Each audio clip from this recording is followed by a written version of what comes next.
Bismillah, Assalamualaikum warahmatullahi wabarakatuh, Ustaz. Assalamualaikum warahmatullahi wabarakatuh.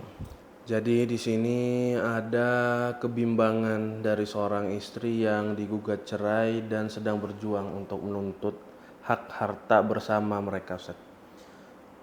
Jadi beliau berkata, saya sedang dalam kebimbangan. Saya seorang istri yang digugat cerai oleh suami.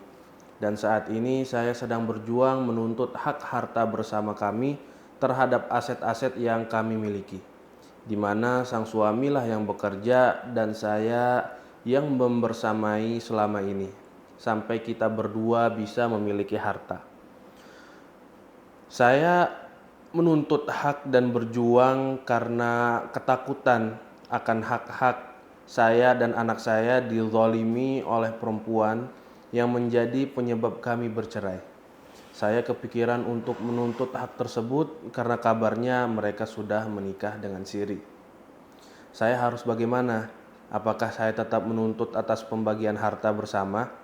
Sementara dari pihak suami selalu saja ada alasan untuk tidak membantu proses tersebut. Mereka terkesan mencari-cari kesalahan saya untuk tidak dapat pembagian atas harta kami bersama. Mohon jawaban dan solusinya, Ustaz. Alhamdulillah, salatu wassalamu ala rasulillah wa ala alihi wasallam. Ini ada beberapa hal yang ditanyakan, ada seputar harta bersama, nikah siri, menuntut hak, dan solusinya ya. Kalau yang pertama kita lihat di sini, saya doakan semoga ibu Allah berikan kesabaran dan juga terus mengharapkan pahala dari keadaan saat ini. Semoga dengan memperbaiki ketakwaan, Allah Subhanahu wa taala memberikan jalan keluar.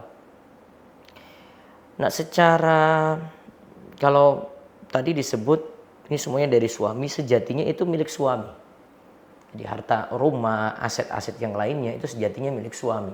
Saya tidak bisa katakan di sini ini jadinya ada bagian dari istri di situ. Kecuali saya pernah baca beberapa jurnal yang mereka juga bahas ini bisa jadi harta bersama karena kaidah al-gunmu bil gurmi. Keuntungan itu sebanding dengan tanggungan. Artinya istri kan yang menanggung beban rumah tangga juga berhak atas hasil atau keuntungan dari pernikahan tersebut. Sehingga dari sini menurut jurnal ini ada di situ keberhakan untuk harta bersama. Tapi mungkin amannya kalau ini sampai di ranah hukum ya sudah, nanti tinggal tunggu keputusan dari pengadilan saja. Ikuti prosedural yang ada. Ya, saya doakan mudah-mudahan nanti mendapatkan haknya. Jadi serahkan saja pengadilan, nanti pengadilan yang akan putuskan ini kalau ada bukti-bukti dan memang ada bagian ibu di situ, mudah-mudahan ibu mendapatkan haknya. Dan tetap terus bersabar dalam hal ini ya.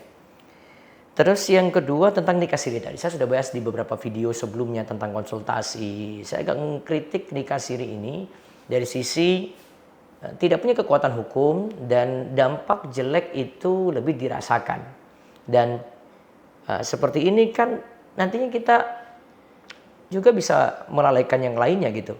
Dengan seperti ini kan dia kalau menyatakan dirinya itu poligami, ternyata terlantarkan yang lain, ya akhirnya kan ada tindak kezaliman di situ dalam poligami. Bukankah kita tahu Nabi SAW itu katakan jika seorang itu memiliki dua istri, kemudian dia condong pada salah satunya, dia zolimi yang lainnya, maka siap pada hari kiamat dia akan dibangkitkan dalam keadaan miring. Nah, itu yang perlu diingat baik-baik. Jika terjadi nikah siri seperti ini akan tampak kerugian, akan ada dampak kerugian yang nantinya dirasakan. Tapi apakah itu saya silahkan kalau menurut ini sah secara agama, tapi yang jelas di negara kita tidak diakui dan problemnya itu banyak. Monggo saja dan silakan mau merugikan si perempuan, mau untuk senang-senang saja tanpa ada kekuatan hukum ya, siap-siap nanti kita semua bertanggung jawab di sisi Allah Subhanahu wa taala. Kemudian ibu jangan mundur untuk menuntut hak ya, jika ibu memperjuangkan hak atas memang yang nanti milik ibu ya, semoga Allah nanti berikan yang terbaik. Juga di sini kan ada hak anak-anak di situ ya. Ya, semoga nanti hak anak juga didapati ketika itu.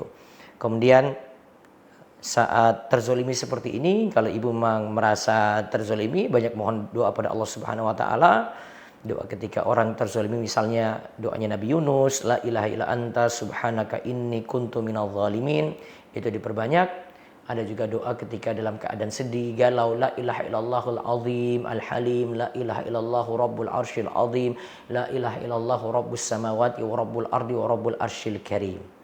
Nanti bisa baca di buku kami 50 doa mengatasi problem hidup warna kuning berikut ini, dan nanti bisa pesan di Rumah Store. Oke, itu saja dari kami.